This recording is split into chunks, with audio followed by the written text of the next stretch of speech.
Iran's supreme leader Ayatollah Ali Khamenei was not a friend of the West, but he wasn't moderate. I would say he wasn't a leader who chased all-out war as a first choice. He ran Iran like a survival strategist. Reuters describe him as a lifelong adversary of the West. Yet, in the same report, they also point out something a lot of people miss. When the Islamic Republic's survival was on the line, he was willing to bend. He even used the phrase heroic flexibility, meaning tactical compromise, not surrender. That's why under Khamenei, Iran could be brutally anti-West in rhetoric and still allow diplomacy when the regime needed oxygen. Now let's look at the record. In 2015, Iran accepted a nuclear deal after years of negotiation. And even in the final weeks before he was killed, Iran was still on the diplomacy track. And indirect talks in Geneva that was mediated by Oman, they were going on. So the combination, pressure plus negotiation, it wasn't an accident, it was his method. Now, after his death, the question isn't only who comes next. The bigger question is, will the next leader have the authority? They will have the instinct and the control to keep Iran's confrontation managed, or will Iran's system become more militarized and more unpredictable? Because Iran is not a normal state where one election flips policy. It's a power system of clerics, security forces, and institutions that were built specifically to survive shocks like this one.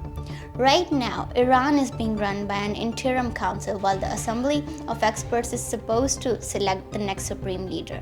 But the country is choosing its future under bombardment in the middle of a war and under maximum pressure.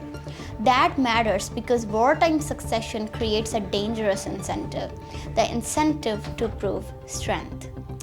There's an old rule in crises like this. If leaders show resistance, they fear that they'll look weak at home and weak to enemies abroad.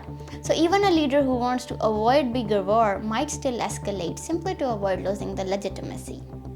And there's another factor, the Revolutionary Guards. The most important analysis I've seen in the last 48 hours, I would say, is removing a supreme leader is not the same thing as regime change because the guards are the regime's backbone. And if the next supreme leader is weaker or more dependent on the security apparatus, then Iran's policy could shift towards a security-first mindset, less calibrated, more reflexive, and more aggressive. So how do we tell which direction Iran is heading right now?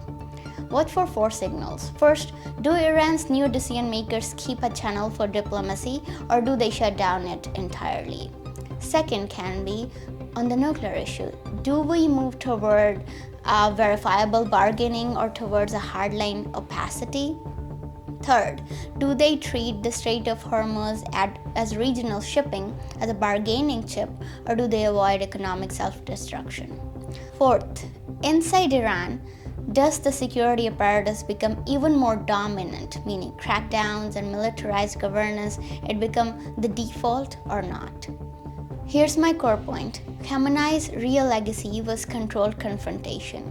And if his successor can't control the system the way he did, or if the system shifts towards a security rule, then Iran could become more dangerous.